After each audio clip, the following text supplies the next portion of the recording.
But we're not talking to him right now. We're going to find out about the exciting and humble world of seals. Seals, they're on everything in our industry. But do you even think about them unless they're broken? Probably not too much. But today we are, because we got Claudia Coetzer on. She's a business development manager over at Cambridge Security Seals. Claudia, I'm excited to learn about this world of seals. Thank you, Tim. Hi. Thank you for having me on your show. You ever have a cat get loose on an airplane before? We've seen some interesting things in South Africa, but no, not a cat on a plane. You haven't. Before we even get into Cambridge Security Seals, let's get into your background a little bit, because you are from South Africa. You've started your own companies. You're with Cambridge Security Seals now. What are you all about? So my background, Tim, has always been in sales and business development. And yes, I ran a distribution company in South Africa in the world of security seals. So security seals have been in my blood for probably 25 years now, giving away my age. Hey, you've been in the world of seals for a long time, and you're with one of the biggest companies that produces them, Cambridge Security Seals. What are they all about? Okay, so Cambridge Security Seals is a 10-year-old company, the fastest growing company in America producing seals. And seals are, as you rightly said, all around us, and they're really important, but many people are not really aware of them and what they actually do and the benefit that they bring to a value chain. I don't know if you'd like me to elaborate on that a little. Sure, absolutely. Yeah, exactly. What do they do? What should we be thinking about when we think about seals? Okay, so seals, Tim, are really used in a number of different applications, right through from trucking through to elections, absolutely everywhere. And seals are uniquely numbered.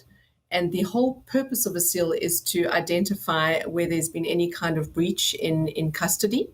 They really help you identify integrity and traceability in any kind of a value chain. So the important thing is that they are uniquely numbered. So if a seal has been breached or replaced, it immediately gives the user some indication that something has happened, some kind of compromise could potentially have taken place, and that really tells the next stage of the story of some kind of an investigation needs to ensue.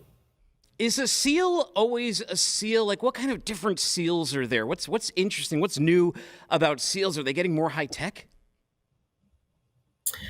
Tim, yes, they are. Obviously, technology has its footprint absolutely everywhere. Cambridge really specializes in what we call one-time use seals, predominantly in plastic, but then there are different materials moving into more high security seals. And yes, there are technologically driven seals available that obviously bring a lot more intelligence to the process. They can be GPS driven, they can time and date stamp when any kind of access opportunity has taken place. But we find even with technology coming in, the market is still very much using one-time use seals just because of the ease, I guess, and the management of not having to worry about how a seal potentially comes back. But a uniquely numbered seal used in a one-time environment obviously protects the integrity of the consignment or the shipment that is being monitored with the seal. You know, I was on your company's LinkedIn page, and you were doing a big thing for fire prevention awareness. And at first I'm like, what does seals even have to do with that? Well, they're on every single fire extinguisher, and it got me really curious. What industries are using seals? Like, who do you sell to? Well, I mean, obviously we would think containers, we would think tankers, we would think trucks, but obviously there's way more to it than that. Correct, Tim. And your previous speaker mentioned the claims process in road and rail. So that is a huge, huge part of our business. So we would work with the railways, we work with logistics companies, anybody who's really moving a product from point A to B, where you need the assurance that nothing has happened in that process from A to B and that integrity has been maintained. Food production is obviously a huge thing in America in terms of traceability, giving the consumer peace of mind that the product that they're consuming in store has followed a chain of custody uninterrupted.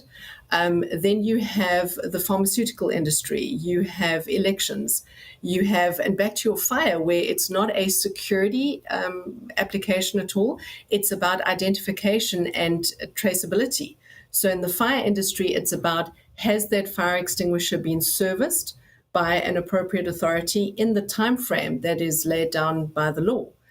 So fire safety is a very, very big part of our business, a very important vertical. And yes, as probably the company with the quickest turnaround, best quality, that is an industry that derives enormous peace of mind from our very, very simple products. Now I'm curious because we always look at numbers like the number of TEUs coming into port and the truck-related volumes coming on. Every one of those semi-trucks has a seal, and every one of those TEUs has a seal. How many seals are there in the world? Like, how many seals do you guys produce? Our range, Tim, is probably about 12 different products, but then in a wide variety of variations and lost for words, the different options that go with the type of seals. But there are a myriad seals available in so many different materials. And sometimes they're very similar, but they've just been made longer, shorter, with a bigger billboard for printing. And I think, Tim, that is where we pride ourselves on helping customers make sense of the amount of choices out there, that they're really buying something that is in fact fit for purpose. The cosmetics do matter. Many of our customers do want very specialized branding, and that we can do too, but that we help them decide, if you're looking at a myriad seals available, which do you actually go for that's going to do the best job for you and based on your risk profile. But do you know like how many seals are sold a year, or like how big this market is of seals? I think that's difficult to quantify. Some I would definitely throw out a number that could be incorrect. Sure. Well, how about It's your definitely millions. how are your seals made? They're plastic, and I believe on the site it said they were made in the USA. You control all your own manufacturing.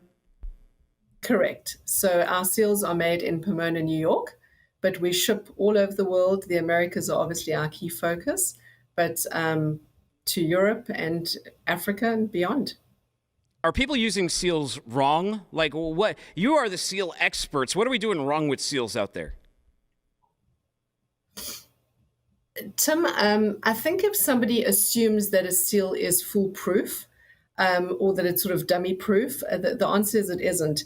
It's a visual indicator, and you still need a human to interrogate the seal, sometimes very simply, but to check that the number recorded is in fact the seal that left with a particular shipment, but also just to look at the seal and say, has it been compromised in any way? And that is where we educate customers as well to offer training to their users. How do they look at a seal and identify that something has happened to it? And obviously there are companies who make products of inferior quality where the seal can be manipulated to be put together again. And that's obviously an absolute no-no, which a company like Cambridge, using only the best quality materials and superb workmanship, you cannot do that. If it's a one-time use seal, once it's used, and it has to be discarded. But yes, people do need a little bit of enlightenment and education on how to use a seal and not just commoditize it as a piece of plastic that has no value. It has a critical value, and if used incorrectly, it's not going to deliver that value. How do you find a dummy seal, right? Like, so counterfeiting seal, like mock-up seals, ways that people have cut them and can put a new seal on there, they have to be a problem, right? Thieves must love that. I think somewhere we try and caution customers against is where do you get your seals from? Because if you're just going to jump online and order a packet of seals from someone that you haven't actually vetted as a reputable manufacturer, there could be a compromise with the numbering, maybe not so much in the actual seal, but the numbering.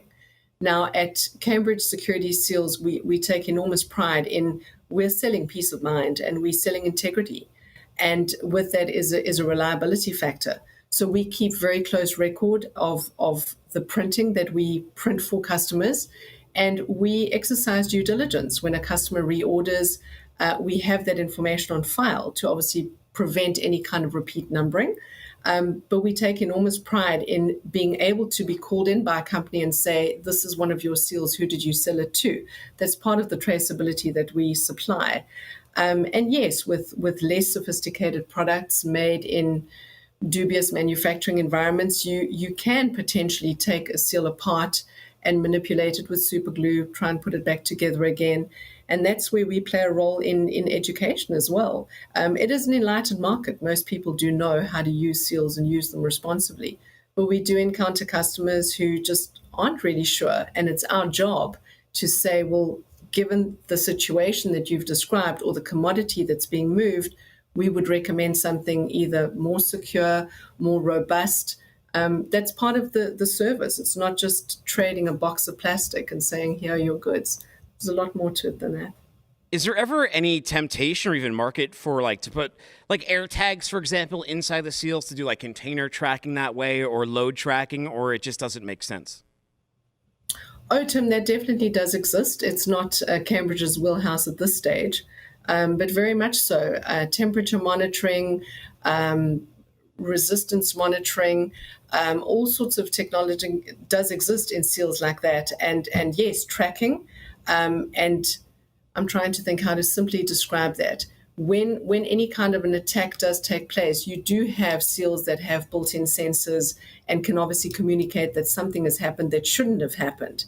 The downside with that technology is it is expensive, and it is still largely, in my personal experience, fairly unreliable and unstable. And that's why I think we haven't at all noticed a decrease in the interest in seals in the 4 years that I've been at Cambridge. In fact, demand is growing. Because I think the risk profile changed post-COVID, where seals were still largely about traceability, and then theft became more of a topic because of socioeconomic hardship.